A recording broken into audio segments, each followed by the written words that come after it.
I'm paying the cost, I'm in it to win. Yeah, refuse.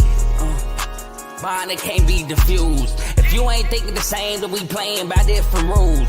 You can't see the vision, we living at different views. Until we complete the mission, keep getting up, never snooze. I walk the mile in my shoes, had the mind of a fool, chasing diamonds and jewels. Trust me, I was confused. Started minding my business and used my mind as a tool. Ended up finding my purpose and found the time to get to it. They told me I couldn't do it. They told me I couldn't make it. They sold it, could never break it. That's sadly mistaken. I need a piece of the pie. I want it so bad I can taste it. They told me like Toby, keep on running toes. They gon' take them. Used to lose, built to win. Applied myself, I felt it in. No time for the doubt, they counted me out. I'm getting it in. Yeah, no time for no loss. I pay for the cost. I'm winning to win. Yeah, refuse to lose. I'm built to win. Applied myself. Welcome back to CTC. I'm your gracious host, Carl, and I'm back with another episode. I know I'm late. I know the Duke's Gator Bowl. Not Duke's Gator Bowl. The Gator Bowl has already started. Ole Miss is in the red zone. Just going to say it since it's already started. My pick was Ole Miss. But, I'm going to go over these bowls. The bowl game that's currently going on right now. 2 bowl games tomorrow. Bowl game Saturday. Preview them real quick. I'm going to do it a little different. I'm going to go over the shows and everything at the end because I want to get started since the bowl game's already started. So we're going to just jump straight into it.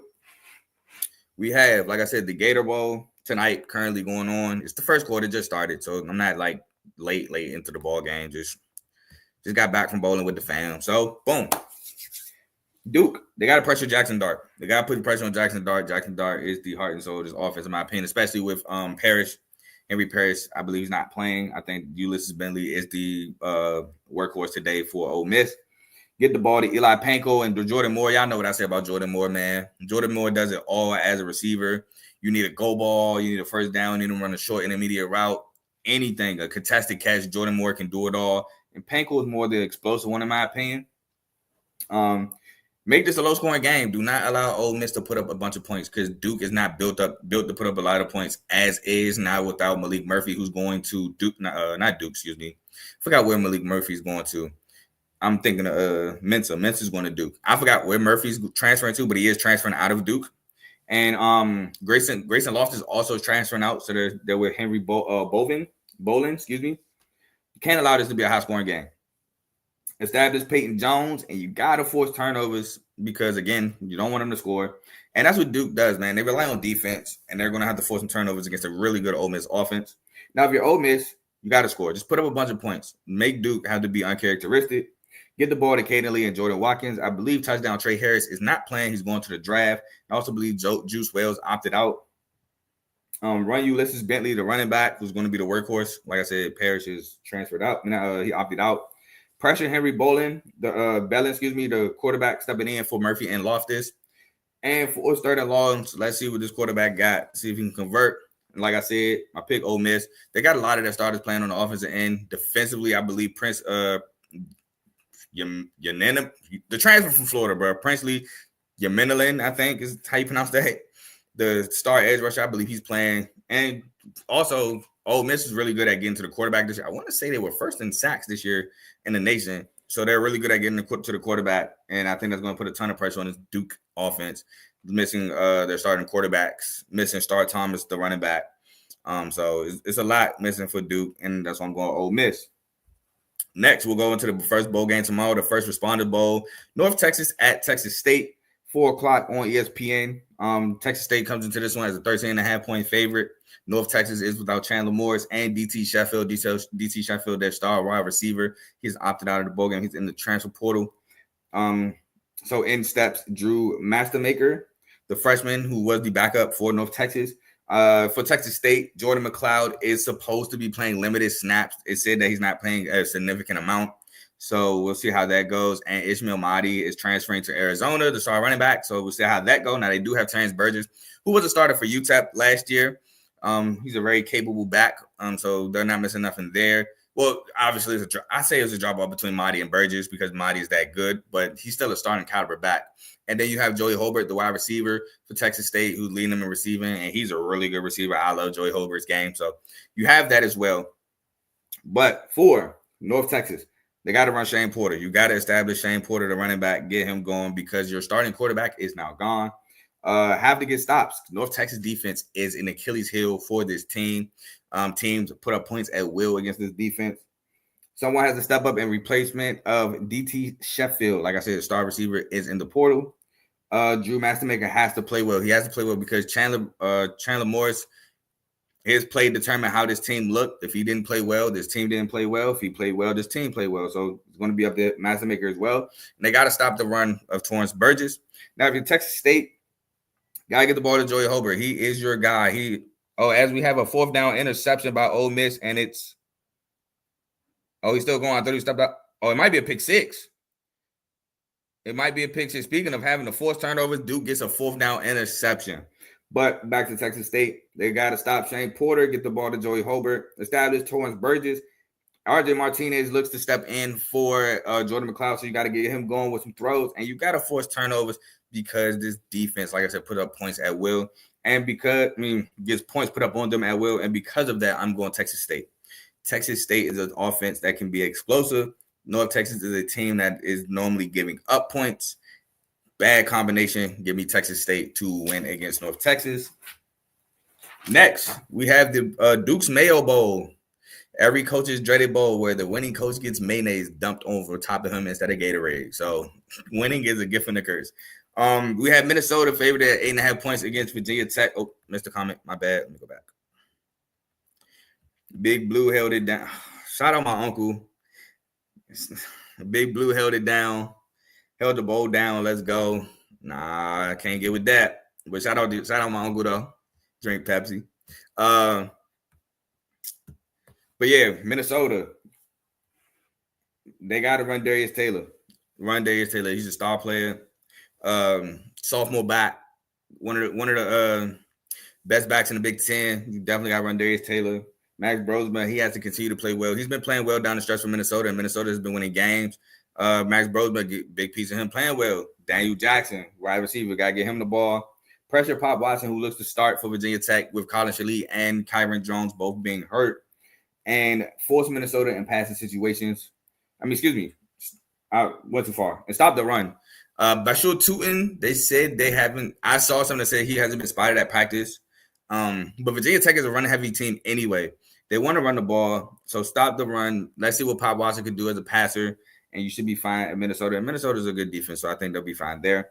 Now, if you're Virginia Tech, which I read too far, you got to establish the run. Like I said, you're a running team. Virginia Tech is going to want to establish the run. You're going to have to pressure Max Brosmer, get him off his spots. Maybe he throws you a couple turnovers, but you don't have APR. That's why Powell Ryland has opted out, who was like second in the nation in sacks. I think he had 16.5 this year. Phenomenal player. I think he's getting ready for the draft. Stop Darius Taylor, win the turnover battle, and force Minnesota themselves in passing situations. You don't want them to get the ground game going. That's what you don't want, because then Minnesota's definitely tough to stop if they can work in some play action. But my win is Minnesota. One, they have a really good defense, and they're going against a third-string quarterback who hasn't really got burned this year. I don't think he got burned at all this year. So they're going against a third-string quarterback. They don't have Bishop Tootin to lean on, so a big part of their running back game is missing. Plus, they have their guys on there, and they have Darius Taylor, they have Daniel Jackson, they have Max Brosmer. So they got their guys. They have their defense, and I think that they dominate this game defensively, run the rock, and they win the ball game. They play old-school Big Ten football. And the ACC's also been bad in bowl games. Only 2 wins. 2 wins being Louisville, who almost got worked, I ain't gonna lie, and Syracuse. So I don't see Virginia Tech being the third ACC team to win a bowl game. Give me Minnesota. And the last game I got for y'all is Saturday, the final non-CFP bowl game, the Bahamas Bowl. Buffalo -3 against Liberty. Liberty is without Caden Salter. He is going, was it Arizona? I can't even remember anymore. I know he came from Tennessee. I can't remember where Caden Salter transferred to. I'm gonna look that up real quick. But I know he's out of Liberty. It's a Power 4 school. Give me 1 second. Caden Salter is transferring Colorado. That's what it is. He's transferring to Colorado. That's right. Transferring to Colorado. Buffalo's got basically all their guys. All their guys is playing for Buffalo. Liberty is without Caden Salter and a couple other pieces. But they got Quentin Cooley. They got Billy Lucas. They got Trayon Sibley. They got their pieces on offense. So they're still there too, but the defense is in this game. Boy, oh boy. Shout out my Uncle again. He said, yes, sir. No, sir. Can't get with you on that one. And he says, Big Ten, baby. Yes, sir. I can get with you on that, except for Michigan. But Buffalo, they got to let CJ Agbana use his legs. He's a dynamic quarterback in the MAC. A lot of guys probably haven't heard of him. But if you got nothing to do 11 o'clock in the morning, I would watch CJ Agbana. He's a pretty good athlete. He's a decent thrower. Pretty good quarterback. Decent quarterback for Buffalo. Give Victor Snow the ball, their leading receiver, who he just has a tendency to make plays when plays need to be made for these Buffalo Bulls. L.J. Henderson, you got to run L.J. Henderson. The running back is a bruising back, in my opinion. He's going to get the tough yards. He's also the leading rusher for Buffalo. Got to run L.J. Henderson. Defend the option because, like I said, man, Liberty has the speed option they go to on times where they definitely need plays, and it picks up a lot of points.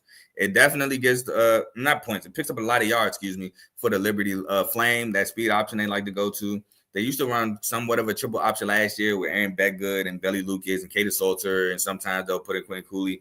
But with Bedgood now gone, they really haven't ran it as much. But still be on the lookout for it. And they got to shut down the run because that's what Liberty like to do. Liberty loves to run the ball. If they could run the ball all game, they would. But they obviously won't because that's not how football works. But so Liberty establish Quinn Cooley and Billy Lucas.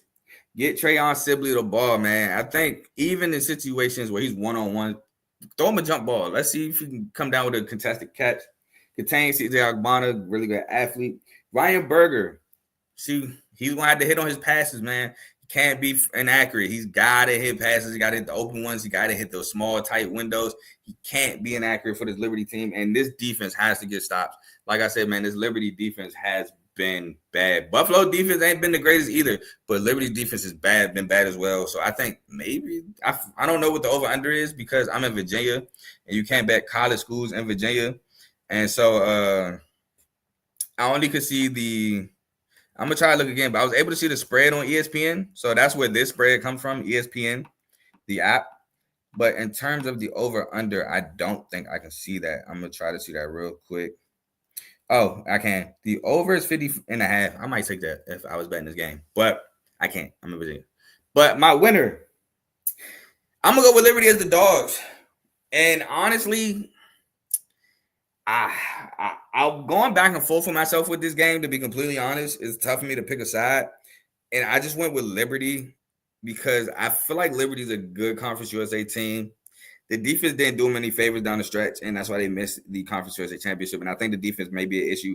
But I think Buffalo's defense is going to be an issue as well. And I just tend to lean Liberty being the better offense. But this game, like I said, I've been going back and forth for myself. I just leaned Liberty only because the better offense. Now, you can argue Buffalo got the better chemistry because their entire team is going to be there, and I'm not mad at you for it. That was one reason why I was kind of going back and forth with Buffalo and Liberty because Buffalo got their guys. Liberty is missing their starting quarterback and other pieces. But I just think Liberty with those guys, they'll be fine. I think they will pull this one out. I think it'll be close, but I think they pull it out as Ole Miss just scores a touchdown. Juice Wells is playing. Yep, it was Juice Wells. So I was wrong about that. Juice Wells is playing. But yeah, I'm gonna roll with Liberty. Now that's all I got for y'all today. CFP, the semifinals is set. We have Texas versus Ohio State and Penn State versus Notre Dame in the semifinals. I'm gonna bring that to y'all. When is the game? So the first game, Notre Dame, Penn State is Thursday. So I'll have those two games preview for y'all by Wednesday. They'll be previewed by Wednesday. But that's all I got for y'all today. Shout out my uncle again. He said 11 a.m. America's working at that time. Not on Saturdays. Normally on Saturdays, America's off. I'm working. You might be working, but normally America's off on Saturdays. But y'all enjoy the rest of y'all night. Watch this Gator Bowl. Touchdown Ole Miss. But by the way, my record is now 22-17 with Georgia losing. But hopefully Ole Miss wins. And if Ole Miss wins, they'll put me at 23-17. And that would leave 6 games of bowl season left. So that means no matter what, if Ole Miss wins, I finish at least 500, which is cool.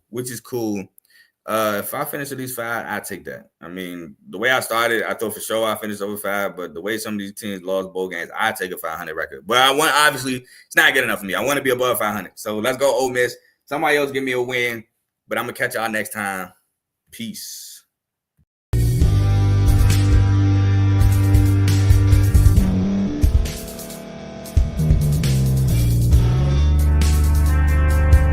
Thank you for staying to the end. If you're watching this on YouTube, please like this video, subscribe, and also hit that notification button so you can be notified next time we put out a video. If you're listening on any podcast platform, subscribe and hit that notification button, y'all, so you can be notified we put out another podcast audio. And last but not least, hit that share button. No matter what you're listening to or watching it, hit that share button and send it to somebody that you know that would love to watch this episode you just listened to. So once again, thank you for staying to the end, and we'll see y'all in the next episode.